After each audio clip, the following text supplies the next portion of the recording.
Saya langsung menuju ke Bung Hermawan. Bung Hermawan, saya ingin Anda menanggapi apa yang disampaikan oleh Bung Jering tadi, bahwa sesungguhnya ada banyak rumah sakit di luar negeri, tadi disebutkan di London, California yang kosong. Meskipun yang saya dapatkan informasi tidak demikian, karena saya mendapatkan informasi langsung tidak hanya dari media, tapi juga dari kawan-kawan di sana.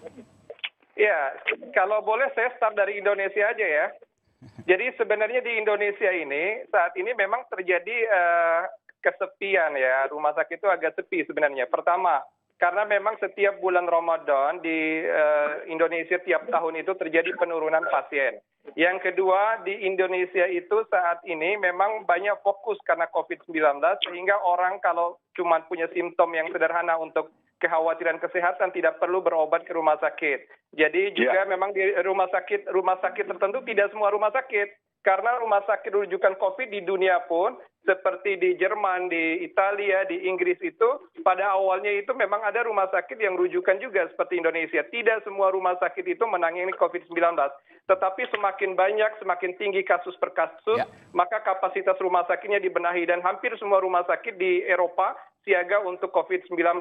Jadi memang orang-orang dengan indikasi penyakit di luar COVID-19 lebih banyak menahan dirinya untuk tidak memeriksakan karena justru khawatir terpapar dengan adanya potensi terpapar di area publik di rumah sakit. Tetapi bukan berarti rumah sakit sepi dalam arti ketiadaan pasien.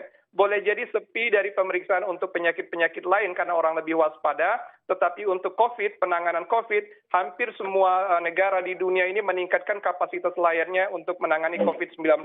Jadi bahkan peralatan seperti ventilator, monitor untuk kebutuhan ICU, termasuk alat pelindung diri, semuanya kewalahan, karena itu bagian dari bahan pakai habis, seperti APD yang tiap hari dipakai oleh tenaga kesehatan, dan tenaga kesehatan sendiri banyak menjadi korban, banyak juga yang terpapar karena kasus COVID-19. Nah untuk itu secara kesimpulan sebenarnya di dunia ini, seluruh dunia termasuk Indonesia, rumah sakit yang ditunjuk untuk penanganan COVID-19 sebenarnya cukup kewalahan menangani COVID-19. Tandanya kapasitasnya penuh, terkecuali rumah sakit tertentu yang memang kecenderungannya di bulan Ramadan ini agak sepi karena berkaitan dengan Ramadan dan juga penahanan diri untuk tidak beraktivitas di ruang publik.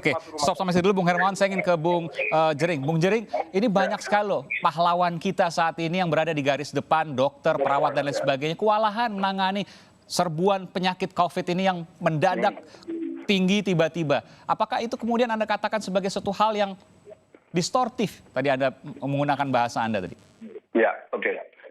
Pertama, saya ingin mengucapkan bela sungkawa saya. Mungkin banyak masyarakat yang mengira saya tidak simpati terhadap para tenaga medis yang gugur. Itu saya sebenarnya, saya melakukan semua apa yang saya lakukan sekarang ini justru karena saya tidak ingin para dokter tenaga medis di Indonesia itu tambah stres.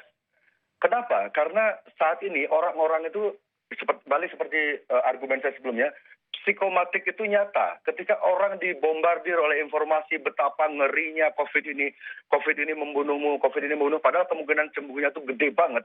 Tapi karena orang saking takutnya, mereka mikirin semua gejalanya, dan gejalanya itu sangat umum. Akhirnya orang beramai-ramai ke rumah sakit.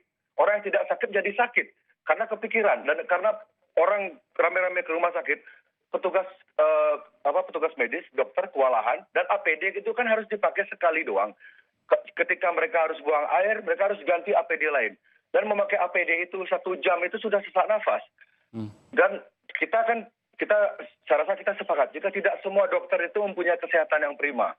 Dokter juga pasti punya penyakit, ada yang punya penyakit bawaan, ada yang sudah faktor usia, faktor stres, karena mereka ngelihat TV berita buruk, ngelihat handphonenya berita buruk. Maka yang harus dihentikan sekarang adalah bagaimana menyeimbangkan informasi agar orang-orang itu punya harapan yang besar jika sebenarnya COVID ini tidak perlu ditakuti berlebihan. Kita hanya cukup melakukan adaptasi, cuci tangan, pakai masker, jaga jarak seperlunya, cukup. Orang-orang sudah Anda mengkampanyekan itu, cuci tangan, masker, jaga jarak. Tapi semua itu rekomendasi dari WHO, Bung Jering? Ya, saya mengatakan cuci tangan itu agar kenapa? Kan orang-orang sekarang, orang Indonesia suka makan pakai tanpa sendok garpu. Iya. Kalau mereka misalnya tidak higienis, tidak cuci tangan, mereka kena diare, terus mereka masuk rumah sakit, akan ada kemungkinan mereka akan dilabeli COVID. Karena sudah seperti saya bilang sebelumnya, di banyak negara-negara maju sudah ada permainan untuk menaikkan angka statistik korban COVID agar negara-negara itu lebih cepat menerima mandatory vaksin agar kita semua wajib vaksin. Itu loh. Jadi untuk mencegah agar kita tuh bisa melawan agar tidak semua orang terkena wajib vaksin. Jadi usahakan sebisa mungkin Anda tuh sehat.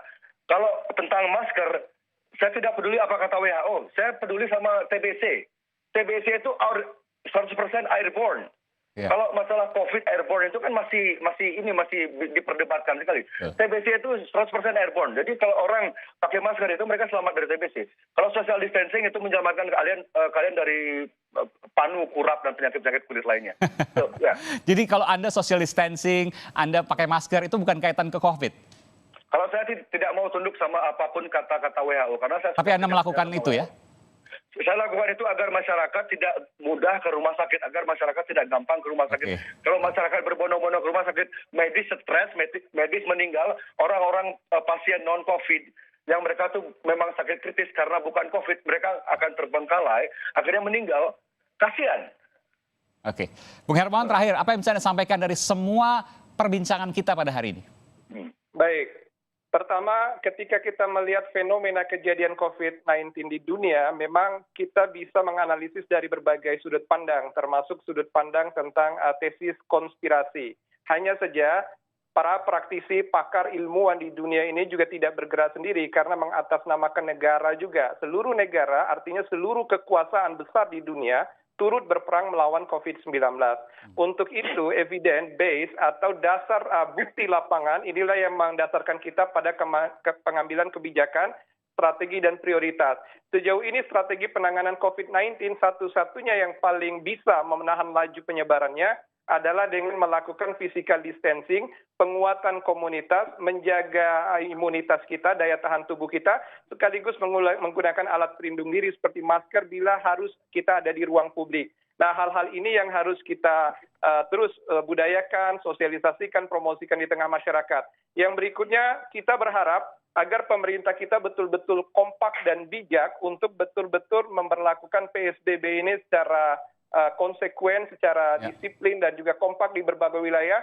Karena di Indonesia 34 provinsi sudah berlangsung dan seluruh Jawa sudah red zone. Untuk itu kita berharap agar pemerintah juga tidak perlu mengeluarkan kebijakan-kebijakan yang kontraproduktif. Semisal ada wacana relaksasi PSBB, tetapi justru harapan kami semua sebagai praktisi kesehatan untuk terus meningkatkan kedisiplinan dan payung kebijakan melalui PSBB. Semoga Indonesia melalui hikmah Ramadan ini keluar dari problema COVID-19 dan kita kembali menumbuhkan semangat baru untuk hidup kita. Baik, terima kasih Bung Hermawan Saputra dari Dewan Pakar Ikatan Ahli Kesehatan Masyarakat dan juga terima kasih Bung Jerings, musisi yang kemudian menyuarakan hal-hal seperti ini. Terima kasih dan sehat untuk kita semua. Sehat untuk Bung Jerings juga, terima kasih. Sehat, terima kasih Bung Jerings. Ya. Selamat malam. Oke, sama-sama Pak Dokter, terima kasih. Selamat malam.